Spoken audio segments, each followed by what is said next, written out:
नमस्कार दोस्तों, Bharat selection wing Lakhpat Barabanki के ऑफिशियल चैनल पर आप सभी का स्वागत है। डिक्टेशन रामधारी गुप्ता, खंड 1, प्रतिलेखन संख्या 1, स्पीड 60, स्टार्ट होगा 5 सेकंड बाद।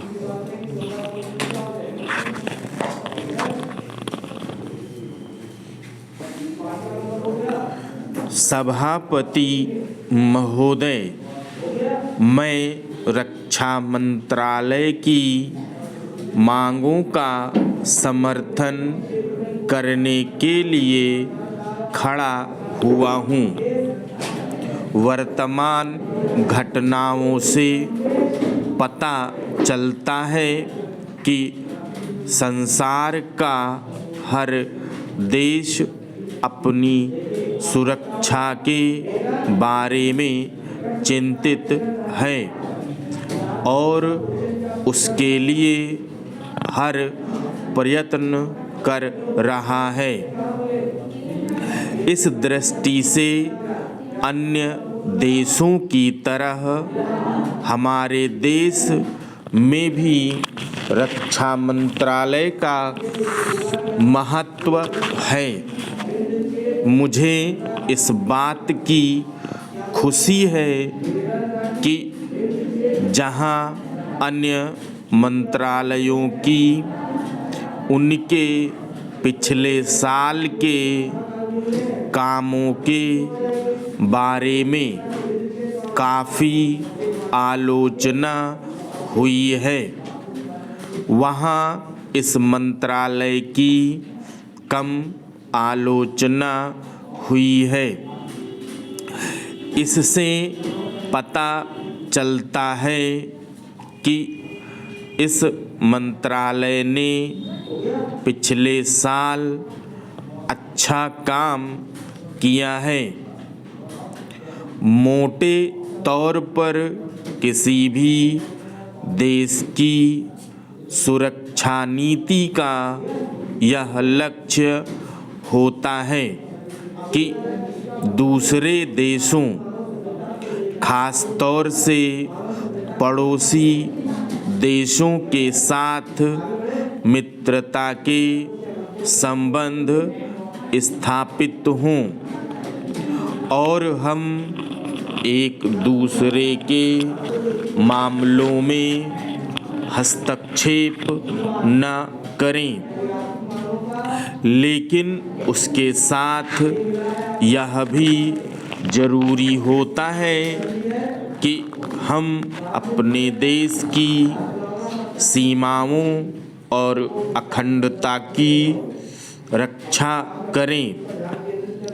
इसलिए हमारे देश का यह कर्तव्य हो जाता है कि हम अपने पड़ोसियों के कार्यों पर पूरी नज़र रखें, क्योंकि आज तक हमारे देश पर जो संकट आए वे हमारे पड़ोसियों से आए हैं।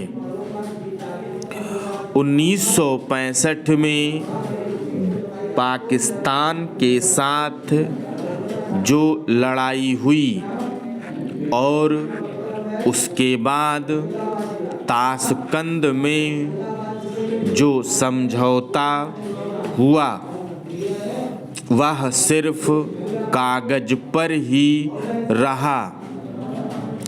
पाकिस्तान ने उस पर कोई अमल नहीं किया। इस दृष्टि से बहुत ज़रूरी है कि हम अपने देश की सुरक्षा की हर तरह से व्यवस्था करें।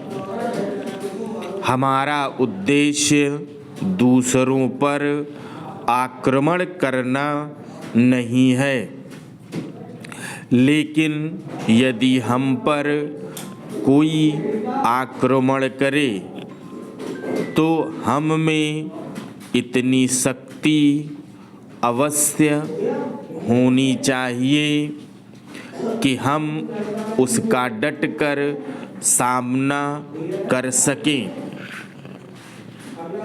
आप जानते हैं कि पिछले दिनों पाकिस्तान को अमेरिका और चीन से काफ़ी मदद मिली है। रक्षा मंत्रालय की रिपोर्ट में कहा गया है कि पिछले साल अमेरिका ने पाकिस्तान को 1500 करोड़ रुपए की फौजी सहायता दी है। आज जहां हम फौजी सामान के लिए अपने कारखानों की मदद से अपनी शक्ति बढ़ाने का प्रयत्न कर रहे हैं, वहाँ पाकिस्तान संसार के देशों से फौजी सामान खरीद रहा है। अपनी नीति के कारण वह सब देशों से लाभ उठा रहा है। मेरा सुझाव है कि हमको भी अपनी शक्ति बढ़ाने के लिए संसार के अन्य देशों से अधिक फौजी सामान खरीदना चाहिए।